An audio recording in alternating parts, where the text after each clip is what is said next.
So, one way of conceptualizing yourself is that you're one speck of dust among 7 billion.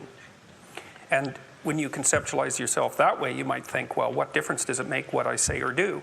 And that's actually quite convenient for you, because if it doesn't matter what you say or do, then you don't have any responsibility and you can do whatever you want.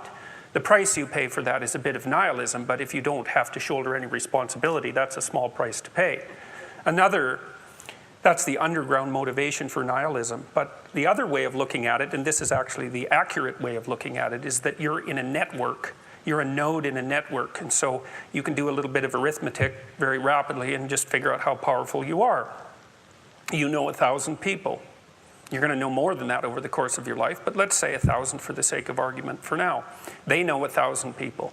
That means that you're one person away from 1,000,000 people and 2 persons away from 1,000,000,000 people. And you're the center of that network. And now the way networks work is that information propagates in a networked manner. So don't underestimate the power of your speech. Now, Western culture is phallogocentric. Let's say it. Okay, so we'll say, yeah, that's just fine. That's exactly what it is. It's predicated on the idea of the logos, that the logos is the sacred element of Western culture. And what does that mean? It means that your capacity for speech is divine. It's the thing that generates order from chaos and then sometimes turns pathological order into chaos when it has to. Don't underestimate the power of truth. There's nothing more powerful. Now, in order to speak what you might regard as the truth, you have to let go of the outcome. You have to think, all right, I'm going to say what I think, stupid as I am, biased as I am, ignorant as I am. I'm going to state what I think as clearly as I can, and I'm going to live with the consequences no matter what they are.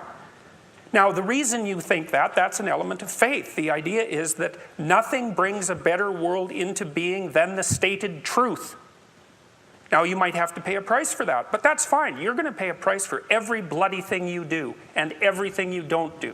You don't get to choose to not pay a price. You get to choose which poison you're going to take. That's it.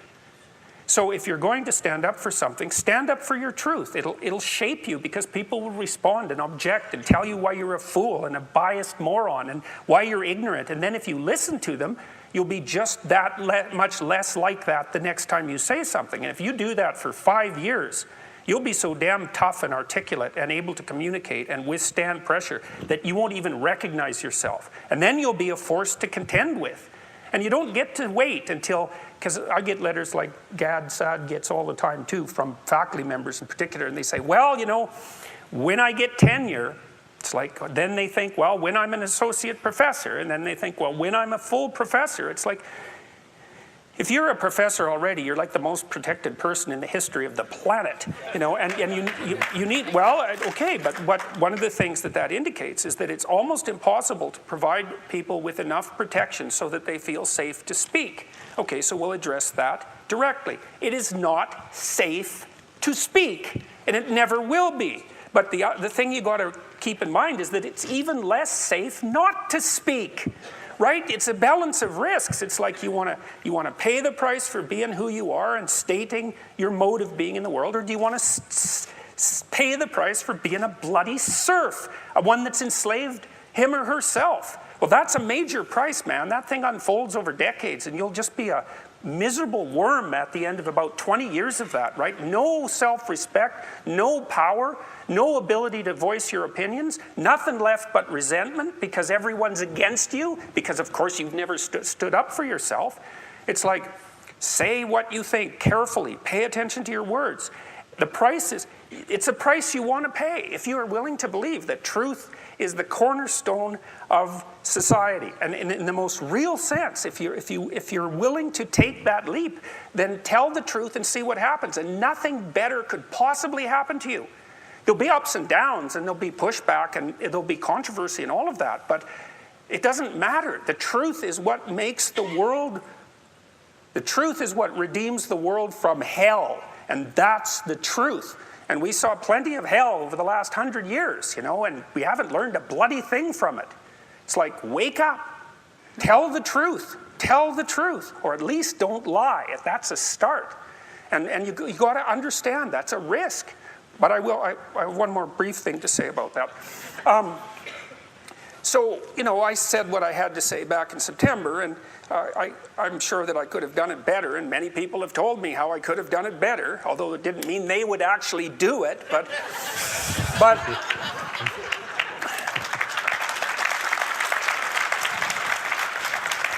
and, you know, my job was at risk, serious risk, for about 2 months, and it destabilized my family, who've been very brave about this. So, like, thumbs up to them, man. They've just stood by me. But here's the optimistic news, is the university has left me alone completely. I shook hands with the dean 2 weeks ago. We're on friendly terms. They don't want this to go any farther than it has already. The students were tremendously welcoming when I came back to teach in January. I haven't had a single negative incident at the university. And I've received thousands of letters from people all over the world, all of which have been in support. I've received 2 negative letters. That's it. 2. So the people have an inchoate longing to have the sort of thing that we're talking about articulated. And so don't be thinking you're alone. It's just that people can't talk, they're afraid to talk, or they don't know what to say. And those are real problems. So if you're reasonably articulate, like, start talking and sharpen yourself up.